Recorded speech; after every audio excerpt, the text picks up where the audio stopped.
அனைவருக்கும் வணக்கம். Clash of Titans சொல்லப்படுற இந்த இந்தியா vs பாகிஸ்தான் மேட்ச்ல எதிர்பார்த்த மாதிரியே இந்தியா ஜெயிச்சிட்டாங்க. ஆக்சுவலா சாம்பியன்ஸ் ஆஃப் ஒரு மிகப்பெரிய பிராண்டா இந்த மேட்ச் தான் இருக்கு.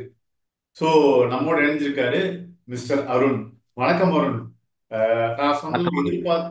அஹ், நான் சொன்னது எதிர்பார்த்த மாதிரியே இந்தியா vs பாகிஸ்தான் மேட்ச்ல இந்தியா ஜெயிச்சிருக்காங்கன்னு நான் சொன்னேன்.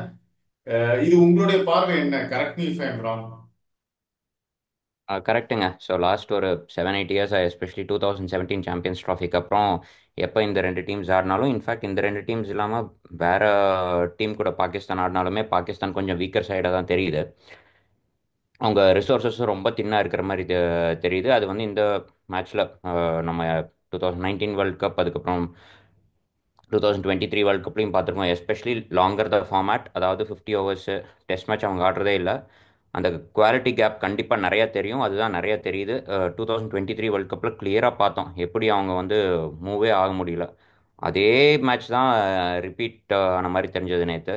ஸோ எதிர்பார்த்த மாதிரியே தான். ஸோ இந்த மேட்ச்ல சில முக்கியமான விஷயத்தை பத்தி நம்ம டிஸ்கஸ் பண்ணலாம்னு தோணுது. முதல்ல வருது பாபர் அசாமுடைய ஃபார்ம் பத்தி உங்களுடைய கருத்து என்ன? லைக் ஒரு 3 இயர்ஸா ஒரு பிரைம் ஃபார்ம்ல இல்ல. லைக் ஒரு குற்றச்சாட்டு இருக்கு என்னன்னா, ஒரு செகண்ட் டயர் பவுலிங் அட்டாக் எதிராக தான் அவர் நல்லா விளையாடுறாரு, வீக்கஸ்ட் டீம்ஸ் எதிராக ஒரு பெர்ஃபார்ம் பண்றாருன்ற குற்றச்சாட்டு இருக்கு. ஸ்ட்ரைக் ரேட்டும் ஒரு கன்சர்னா இருக்கு பாபர் அசாமுக்கு. ஸோ உங்களுடைய பார்வை என்ன? ஏன்னா இது நல்லா ஸ்டார்ட் கொடுத்தாரு இந்த மேட்ச்ல.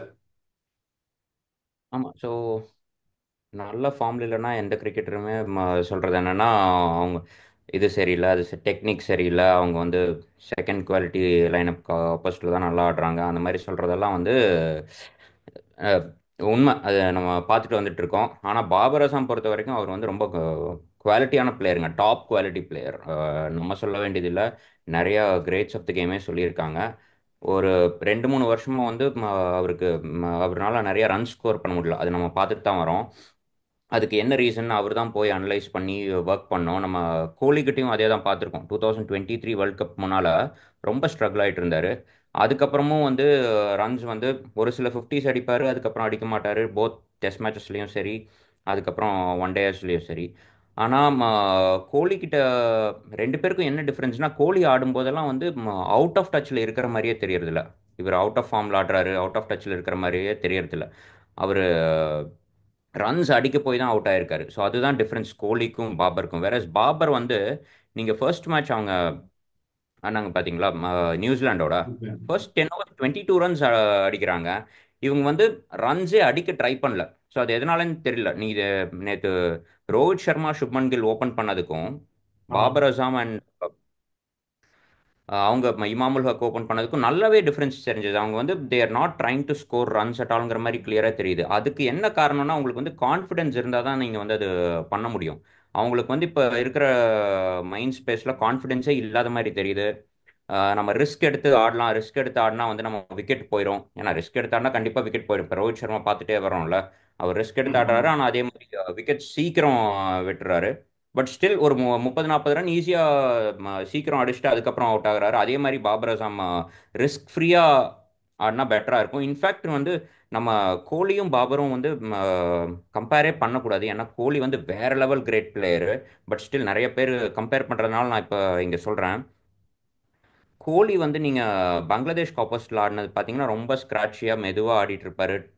அவ்வளோவா அடிக்க ட்ரை பண்ணல.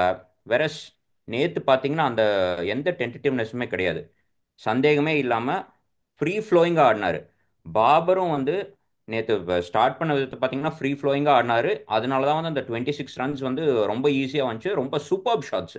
ஃபர்ஸ்ட் எடுத்தவொடனே ஒரு ஃப்ளிக் ஃப்ளிக் ஆடுவார், அதுக்கப்புறம் ஒரு கவர் டிரைவு, அதுக்கப்புறம் இன்னொரு கவர் டிரைவு, எல்லா ஷாட்ஸும் வச்சிருக்காரு. நல்லா ஆடினாரு, ஃப்ரீ ஃப்ளோயிங்காக சூப்பராக இருந்துச்சு பார்க்குறதுக்கு. ஆனால் என்னன்னா அதுக்கப்புறம் வந்து அன்லக்கி ஃபார் ஹிம் ஒரு அவுட் ஆயிட்டாரு. ஸோ மேபி பாபர் இதே ஸ்டைலில் கண்டினியூ பண்ணாருன்னா அவருக்கும் பாகிஸ்தானுக்கும் பெட்டராக இருக்கும்னு நினைக்கிறேன். ஸோ உங்களுடைய இப்ப பாபரை பத்தி பேசும்போது விராட் கோலி பத்தி பேசணும். அவரை பத்தி கம்பேக்லாம் சொல்றாங்க. எனக்கு தெரிஞ்சு அதெல்லாம் கிடையாது. அவர் எப்போதுமே இருக்காரு. மேபி அந்த ரன்ஸை வந்து பெரிய ஸ்கோரை கன்வெர்ட் பண்ண முடியல அந்த சினாரியோவுக்கு நான் நினைக்கிறேன்.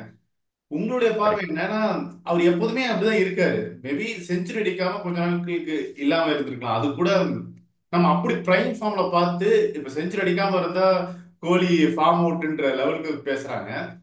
ஸோ ஆனா பாகிஸ்தான் வந்தா போதும், பாகிஸ்தான் ஆஸ்திரேலியா மாதிரி டீம்ஸ்க்கு ஆப்போசிட்டா கோலியோட பெர்ஃபார்மன்ஸ் வந்து எங்கேயோ டாப் நாட்ச்ல இருக்கு. ஸோ இந்த பெர்ஃபார்மன்ஸ் பத்தி சொல்லுங்க. அவர் எப்படி கரெக்ட் பண்ணிட்டாரு ஸ்பின் போலிங்க்கு எதிராக அவருடைய பெர்ஃபார்மன்ஸ்? ஸோ நம்ம இப்போ ரீசெண்ட் டைம்ஸில் என்ன பண்ணுறோன்னா, நிறைய 3 ஃபார்மேட்டையும் வந்து கம்பேர் பண்ணிக்கிறோம். ஸோ ஒரு ஃபார்மேட்டில் அடிக்கலைன்னா இன்னொரு ஃபார்மேட்லையும் அவுட் ஆஃப் ஃபார்ம் அப்படின்னு நினச்சிக்கிறோம். ஏன்னா இந்த 3 ஃபார்மேட்டுமே டிஃப்ரெண்ட் ஸ்போர்ட் கம்ப்ளீட்டாக. கிரிக்கெட் தான் இருந்தாலும், பால் பேட் தான் இருந்தாலும், பட் டிஃப்ரெண்ட் ஸ்போர்ட். அது அப்ரோச் பண்ணுற விதம், அது வந்து அணுகிற விதம் எல்லாமே டிஃப்ரெண்ட்டாக இருக்குது. நீங்கள் பார்த்தீங்கன்னா கோலி லாஸ்ட் 4-5 இயர்ஸில் டெஸ்ட் மேட்ச்சில் ஒரு 2 செஞ்சுரி தான் அடிச்சிருக்காருன்னு நினைக்கிறேன். அதுக்கப்புறம் அடிக்கல. ஆனால் நிறைய 70s அண்ட் 80s அடிச்சிருக்காரு. வேற ஒன் டே கிரிக்கெட்டில் பார்த்தீங்கன்னா 2023 வேர்ல்ட் கப்பில் அவர் தான் டாப் ஸ்கோரர். அரௌண்ட் 700 ரன்ஸ் பக்கம் அடிச்சாரு. அதே மாதிரி 2024 ஐபிஎல்ல பார்த்தீங்கன்னா அவர் one of the leading scorers. Around 700 runs அடிச்சாரு. அதுவும் நல்ல ஃபார்ம். அதுக்கப்புறம் 2024 T20 வேர்ல்ட் கப்லையும் நல்ல ரன்ஸ் அடிச்சிருக்காரு இந்தியாவுக்கு. ஸோ அவர் வந்து என்ன பிரச்சனைனா, அதுக்கப்புறம் இந்தியா டெஸ்ட் மேட்ச் ஆடினாங்களா, டெஸ்ட் மேட்ச் ஆடினப்போ நியூசிலாந்து கூடயும் ஆஸ்திரேலியா கூடயும் அவர் சரியா ஆடல. ஆஸ்திரேலியா கூட பெர்த்தில் ஒரு செஞ்சுரி அடிச்சார். அதுக்கப்புறம் சரியா ஆடல. அதனால என்ன பண்ணிக்கிறாங்கன்னா, மக்கள் வந்து ரெண்டையும் கம்பேர் பண்ணிட்டு கோலி அவுட் ஆஃப் ஃபார்மு, இப்போ இந்த ரன் அடிச்சதுக்கு அப்புறம் பேக் டு ஃபார்ம் அப்படிங்கிறாங்க. வேற இங்கிலாந்து கூட ஒன் டேஸ்ல ஒரு 50 அடிச்சாரு, நல்லா தான் ஆடினாரு, நல்ல ஃபார்ம்ல இருக்காரு, நல்லா ஸ்ட்ரைக் பண்றாரு. சில சமயம் என்ன ஆகும்னா, நீங்க வந்து ரன்ஸ் அடிக்க ட்ரை பண்ணும்போது யூ வில் கெட் அவுட். அது வந்து ஒரு சில மேட்சஸ் தொடர்ந்து நடக்கிறதுனால என்ன ஆகுதுன்னா, அவர் வந்து அவுட் ஆஃப் ஃபார்ம்ங்கிற மாதிரி தெரியுது. ஆனால் அவர் ஆடுற எல்லா மேட்சஸும் பார்த்தீங்கன்னா, அவர் வந்து மேபி பங்களாதேஷோட இதுக்கு முன்னால் மேட்ச் ஆடினப்போ கொஞ்சம் அவுட் ஆஃப் ஃபார்ம் மாதிரி தெரிஞ்சது.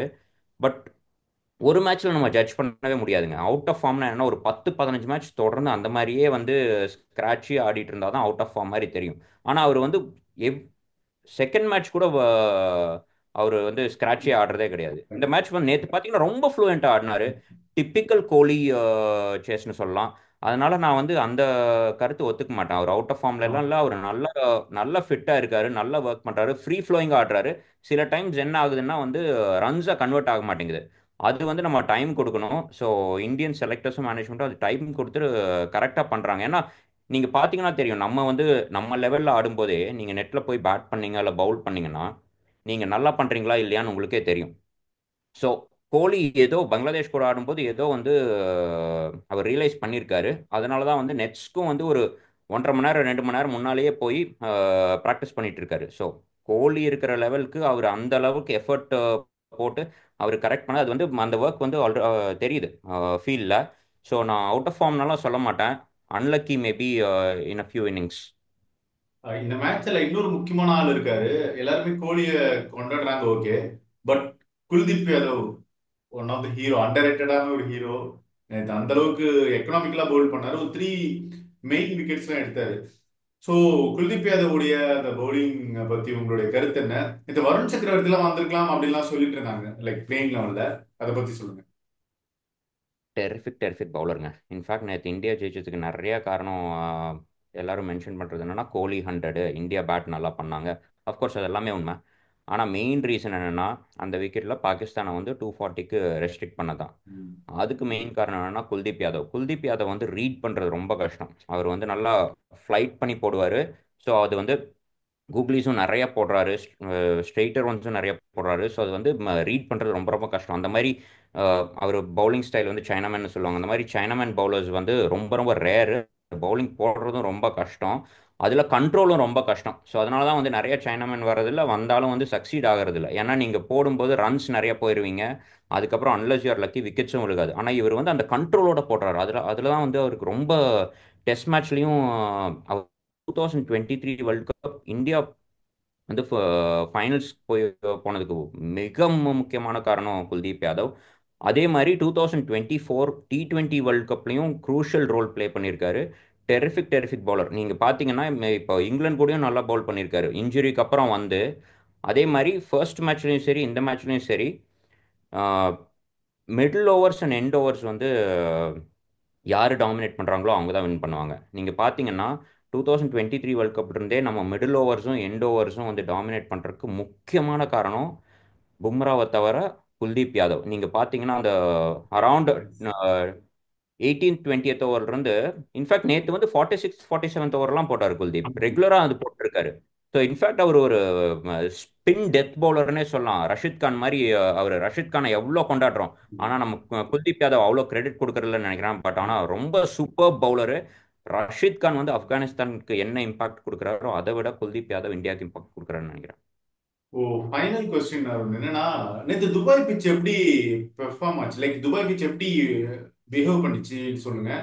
டியூ ஃபேக்டர் அப்படின்ற ஒரு காரணம் சொல்றாங்க. இந்த செகண்ட் இன்னிங்ஸ்ல விளையாடும் போது சேசிங் ஈஸியா அப்படி இருக்குன்றதுக்காக ஒரு இந்த டியூ ஃபேக்டர் பிச் இதெல்லாம் வந்து இந்தியன் டீமுக்கு சாதகமா அமைஞ்சிருச்சா? இருக்கலாங்க. ஏன்னா நீங்கள் பார்த்தீங்கன்னா துபாய் விக்கெட் வந்து கிட்டத்தட்ட 2 2.5 மாசமா தொடர்ந்து அந்த விக்கெட்டில் ஆடிட்டு இருக்காங்க. ஒரே கிரவுண்டில் ஒரே விக்கெட்டில் 2 மாதம் தொடர்ந்து ஆடும்போது விக்கெட் என்ன ஆகும்னா கொஞ்சம் ஸ்லோ ஆயிரும். ஸ்லோ ஆச்சுன்னா என்னன்னா நீங்கள் வந்து பேட் பண்ணுறது கொஞ்சம் கஷ்டமாக இருக்கும். பால் ஸ்டாப் ஆகி வரும். ஷாட்ஸ் ஈஸியாக ஆட முடியாது. ஆனால் நேற்று விக்கெட் ஃபார் சம் ரீசன் கொஞ்சம் பெட்டரான மாதிரி இருந்துச்சு. நீங்கள் சில ஷாட்ஸ் எல்லாம் சுப்மன் கில் ஆடின ஷாட்ஸ் எல்லாம் பார்த்தீங்க அப்படின்னா பாபர் அசாம் 26 தான் அடிச்சார். இருந்தாலும் அவர் ஆடின ஷாட்ஸு அந்த ஷாட்ஸ் எல்லாம் பார்த்தீங்கன்னா விக்கெட் வந்து அவ்வளோ மோசமாக இல்லை. நல்லா விக்கெட்டாக தான் தெரிஞ்சது. ஸோ 240 வந்து இந்தியா பவுலிங் சூப்பராக போட்டதுனால தான் அவ்வளோ ரெஸ்ட்ரிக்ட் பண்ணாங்க. பாகிஸ்தானும் கொஞ்சம் வந்து தயக்கத்தோடையே ஆடின மாதிரி தெரிஞ்சது. அதனால தான் வந்து 240 இல்லைன்னா இது 280 300 விக்கெட் மாதிரி தான் தெரிஞ்சது. ஸோ துபாயில் ஜென்ரலாகவே நம்ம ஸ்லோவாக தான் இருக்கும். நம்ம பார்த்துருக்கோம் 2020 2021 ஐபிஎல், அதுக்கப்புறம் 21 T20 world cup.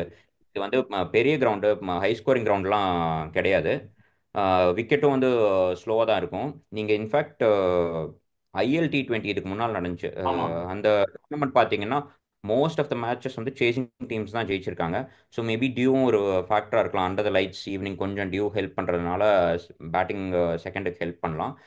So maybe Pakistan ஏன் வந்து பேட்டிங் சூஸ் பண்ணியிருப்பாங்கன்னா பங்களாதேஷோட நீங்கள் பார்த்தீங்கன்னா பங்களாதேஷ் 228 தான் அடிச்சாங்க. ம். இருந்தாலும் இந்தியாவோட 3 4 விக்கெட் போனதுக்கப்புறம் கொஞ்சம் வந்து கொஞ்சம் பிரமாதம். ஸ்ட்ரக் ஆன மாதிரி தெரிஞ்சது. ஸோ அதனால தான் வந்து பாகிஸ்தான் என்ன நம்ம ஒரு 280 300 அடிச்சோன்னா we can put India under சரி. ப்ரெஷர் மாதிரி நினச்சிருப்பாங்க. With Pakistan's batting line up நேற்று இந்த 240ங்கிறது ஒரு 280 ஆயிருந்துச்சுன்னு வைங்களேன், ஆர் 300 ஆயிருந்துச்சுன்னா என்னோட கணிப்படி ஸ்டில் இந்தியா ஜெயிச்சிருப்பாங்க, சேஸ் பண்ணியிருப்பாங்க. கொஞ்சம் பட் ஸ்டில் கஷ்டமா மேட்ச் இருக்கும். ரொம்ப க்ளோஸ் அப் ஆயிருக்கும். ஏன்னா நீங்க ஷாஹின் ஷாஃப் ரெட்டி சூப்பரா போட்டாரு. அந்த கொஞ்சம் யாக்கர். பர்ஃபெக்ட் சூப்பரா போட்டாரு. அந்த யாக்கர் அந்த ஸ்விங் எல்லாமே நல்லா இருந்துச்சு. அதே மாதிரி அப்ரார் அகமதும் ரொம்ப சூப்பரா போட்டாரு. 10 overs 28 runs தான் கொடுத்துருக்காரு. ஆமா. So ரொம்ப சூப்பரா போட்டாரு. சுப்மன் கில்லோட விக்கெட் கூட எடுத்தாரு. ஸோ அந்த மாதிரி இருக்கும்போது பாகிஸ்தான் வந்து ஒரு 280 300 விக்கெட் தான் இது. அந்த பார் ஸ்கோர் அடிச்சிருந்தாங்கன்னா இந்தியாவை இன்னும் கொஞ்சம் ப்ரெஷர் போட்டுக்கலாம். இன்னும் கொஞ்சம் க்ளோஸாக போயிருக்கும் மேட்ச். பட் ஸ்டில் இந்தியா தான் ஜெயிச்சிருப்பாங்க. ஸோ பார்க்கலாம். மேபி நெக்ஸ்ட் எப்போ ஆப்பர்ச்சுனிட்டி கிடைக்குதோ அவங்க அது பண்ணுவாங்கன்னு நினைக்கிறேன். ஸோ பாகிஸ்தானுடைய அந்த சாம்பியன்ஸ் ட்ராஃபி கனவுன்றது லைட்டா போயிடுச்சுன்னு தான் சொல்ல முடியும் லாஜிக்கலா. 2017 சாம்பியன்ஸ் ட்ராஃபி, ஏன்னா அதோடைய அவங்க ஃபைனல். கையில் இல்லை. ஆமா. அந்த 2017 சாம்பியன்ஸ் ட்ராஃபியோடைய ஃபைனலுக்கு ஒரு ப்ராப்பரான ரிவெஞ்ச் அப்படின்லாம் சொல்லிட்டு இருக்காங்க. ஸோ இதை பத்தி ஆடியன்ஸும் தங்களுடைய கருத்தை பதிவு பண்ணலாம். உங்களுடைய கருத்துக்கும் மிக்க நன்றி. அவரை நாம திரும்பவும் இணைவோம். நன்றி ஆனந்தன்.